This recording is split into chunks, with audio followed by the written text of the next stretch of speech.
Hello friend, कैसे हैं आप लोग। आज हम बात करेंगे एसीएल टियर के बारे में। आखिर ये एसीएल टियर होता क्या है। एसीएल टियर यानी एंटेरियर क्रूशिएट लिगामेंट टियर। सबसे पहले हम जानते हैं कि एंटेरियर क्रूशिएट लिगामेंट होता क्या है। तो दोस्तों, हमारे नी ज्वाइंट में 4 लिगामेंट होते हैं। Anterior cruciate ligament, posterior cruciate ligament और 2 collateral ligament, lateral collateral ligament और मीडियल कोलैटरल लिगामेंट। यही 4 लिगामेंट के सहारे हमारा नी ज्वाइंट बिल्कुल स्टेबल रहता है। एंटेरियर क्रूशिएट लिगामेंट हमारे नी ज्वाइंट को आगे नहीं निकलने देता है और पोस्टेरियर क्रूशिएट लिगामेंट हमारे नी ज्वाइंट को पीछे नहीं निकलने देता है। तो दोस्तों, हमारा नी ज्वाइंट 2 हड्डियों से बना होता है। एक ऊपर के हड्डी को बोलते हैं फीमर और नीचे के हड्डी को बोलते हैं टिबिया। और ये दोनों हड्डियों को आपस में जोड़ के रखता है ये सारे लिगामेंट, और इसी के सहारे हमारा नी ज्वाइंट स्टेबल रहता है। तो दोस्तों, ये इंजरी आखिर होता कैसे है। प्रायः देखा जाता है कि स्पोर्ट्स पर्सन में ये इंजरी होता है, इसीलिए स्पोर्ट्स इंजरी इसे कहते हैं। ये खेलकूद में हो सकता है, जैसे कोई क्रिकेटर तेजी से मूव कर रहा है और उसका नी घूम जाता है तो इंटीरियर क्रूशिएट लिगामेंट की इंजरी हो सकती है। एक फुटबॉलर जब फुटबॉल को किक लगाने के लिए आगे बढ़ रहा होता है, किक लगा रहा होता है, तो उसका घुटने में एक खिंचाव आ सकता है और इसी रोटेटिंग मूवमेंट के कारण उसको इंजरी हो सकता है। बास्केटबॉल के दौरान ये इंजरी हो सकता है, दौड़ने के दौरान ये इंजरी हो सकता है। हमारे किसान भाइयों जो कि चिकनी मिट्टी में काम करते हैं, उस समय फिसलन हो रहती है और उस फिसलन के दौरान उनका घुटना मुड़ सकता है और एंटीरियर क्रूशिएट लिगामेंट की इंजरी हो सकती है। यानी ये कहीं भी हो सकता है। तो दोस्तों, आखिर एक आम आदमी कैसे समझे कि उसे एसीएल इंजरी हो गई है। जब एसीएल इंजरी होगा तो पेशेंट जब क्लिनिक में आता है तो वो अपना प्रॉब्लम बताता है कि डॉक्टर साहब, हमारा नी ज्वाइंट स्टेबल नहीं है। मुझे ऐसा फील हो रहा है कि मेरा घुटना आगे निकल जाएगा। मुझे ऐसा फील हो रहा है कि मेरा घुटना मेरे साथ नहीं है। मुझे ऐसा फील हो रहा है कि मेरा घुटना, जब आगे मैं जिस पैर में तकलीफ है उस पैर को रखने में मुझे तकलीफ हो रही है। मुझे अपने घुटने के ऊपर ध्यान देना पड़ रहा है। दोस्तों, जब एसीएल इंजरी होगी तो अंदर जब एंटेरियर क्रूशिएट लिगामेंट में टियर आएगा यानी खून का रिसाव होगा, तब आपके घुटने में स्वेलिंग आएगा। इस तरह की इंजरी के बाद जब आप प्राइमरी सेंटर पे जाते हैं, एक छोटे हॉस्पिटल में जाते हैं, तब आपका एक्सरे किया जाता है। लेकिन ध्यान देने वाली बात यह है कि जब एसीएल इंजरी होती है तो एक्सरे का इससे लेना देना नहीं है, क्योंकि ये आपके लिगामेंट की इंजरी है। इस इंजरी में एक्सरे कराने से आपको कोई फायदा नहीं होना है, क्योंकि एक्सरे में इस इंजरी का कोई भी प्रतिबिंब आएगा ही नहीं।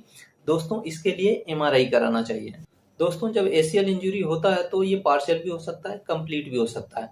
ऐसे कंडीशन में लोग पेन किलर खाते हैं, कुछ ऑइंटमेंट लगाते हैं और उनका सूजन कमने लगता है। उनको लगता है कि हमारा घुटना ठीक हो रहा है, लेकिन आपको ये ध्यान देना चाहिए कि ऐसे कंडीशन में एमआरआई बहुत ही जरूरी है।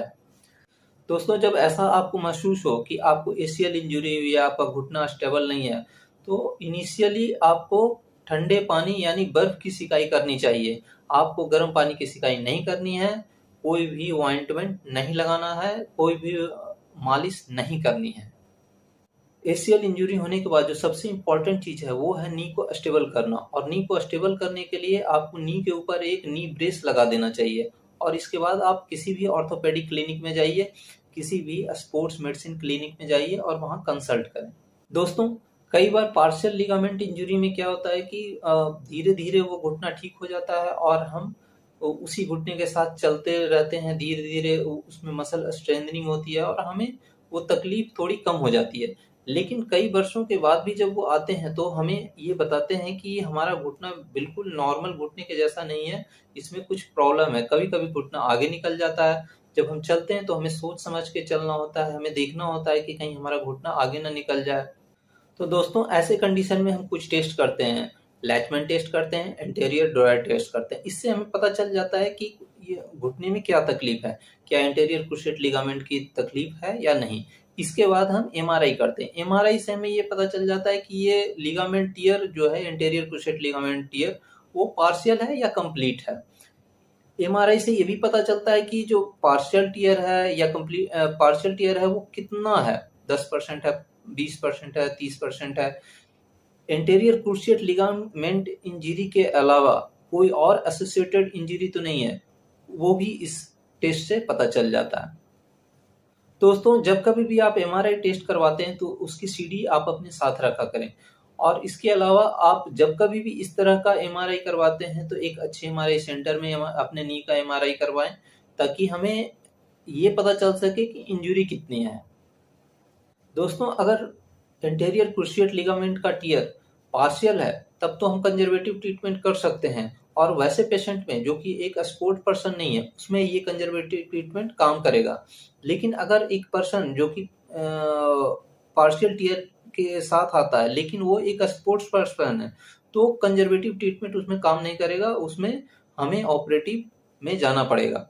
लेकिन कंप्लीट टियर के केस में आपको 100% ऑपरेशन के लिए जाना पड़ेगा। Partial anterior cruciate ligament tear के केस में हम कंजर्वेटिव ट्रीटमेंट कर सकते हैं। इसमें हम पेन किलर देके स्वेलिंग को रिड्यूस कर सकते हैं। इसमें हम पीआरपी यानी स्टेम सेल थेरेपी कर सकते हैं। इसमें हम मांसपेशियों का मसल स्ट्रेंथनिंग कर सकते हैं। खासकर हमारी थाई के जो पीछे का मसल होता है उसको स्ट्रेंथन करना है, यानी हमारे हैमस्ट्रिंग मसल को स्ट्रेंथन करना है। दोस्तों, इसमें हम फिजियोथेरेपिस्ट का मदद ले सकते हैं। इसमें थेराबैंड का उपयोग करते हुए मसल को स्ट्रेंथन कर सकते हैं। थेराबैंड का जो कलर कोड होता है उसको आगे बढ़ाते हुए हम इसके मसल को स्ट्रेंथ कर सकते हैं। कोलेजन पेप्टाइड 1 टैबलेट का भी इस्तेमाल इसमें कर सकते हैं। दोस्तों, अगर एसीएल टियर कंप्लीट है तो इस केस में किसी तरह का ट्रेनिंग एक्सरसाइज या पीआरपी इंजेक्शन या फिजियोथेरेपी काम नहीं करेगा। इस कंडीशन में हमें सर्जरी कराना ही होगा। इसके लिए हम शरीर के दूसरे हिस्से से ग्राफ्ट लेते हैं और उसकी मदद से एसीएल टियर को रिपेयर करते हैं। सर्जरी के तीसरे दिन आपको हॉस्पिटल से छुट्टी दे दी जाएगी और आप घर पे स्ट्रेचर और वॉकर की मदद से नॉर्मल काम कर सकते हैं। धीरे धीरे आप अपने मसल को स्ट्रेंथन कर सकते हैं। धीरे धीरे आप चल सकते हैं। 10वें दिन आपका टाका खुल जाएगा। अगले 3 सप्ताह तक आप लॉन्ग नी ब्रेस के सहारे चलेंगे, वॉकर के सहारे चलेंगे। उसके अगले 3 वीक तक आप शॉर्ट नी ब्रेस के सहारे चलेंगे और 6 वीक के बाद आपके सारे वॉकर नी ब्रेसेस खोल दिए जाएंगे और आप नॉर्मल वॉक कर सकते हैं। आपकी मसल स्ट्रेंथनिंग और फिजियोथेरेपी जारी रहेगी। दोस्तों, हर व्यक्ति का शरीर अलग अलग है। ऑपरेशन के बाद हर व्यक्ति डिफरेंट रूप में बिहेव करता है। किसी को 6 वीक में हम सारे नी ब्रेसेज और वॉकर निकाल देते हैं, किसी को ये टाइम ज़्यादा भी लग सकता है। लेकिन जो जैसा आपका शरीर है, जैसा आपका इम्प्रूवमेंट है, उसके हिसाब से नी ब्रेसेज खोले जाते हैं। उनको मसल स्ट्रेंथनिंग का एडवाइस दिया जाता है, उनको उनकी फिजियोथेरेपी कराई जाती है और वो धीरे धीरे फिर वो नॉर्मल हो जाते हैं। और दोस्तों, अगर ये वीडियो पसंद आए तो सब्सक्राइब कीजिए, शेयर कीजिए और लाइक कीजिए और कमेंट जरूर करें। थैंक यू, शुक्रिया, मेहरबानी।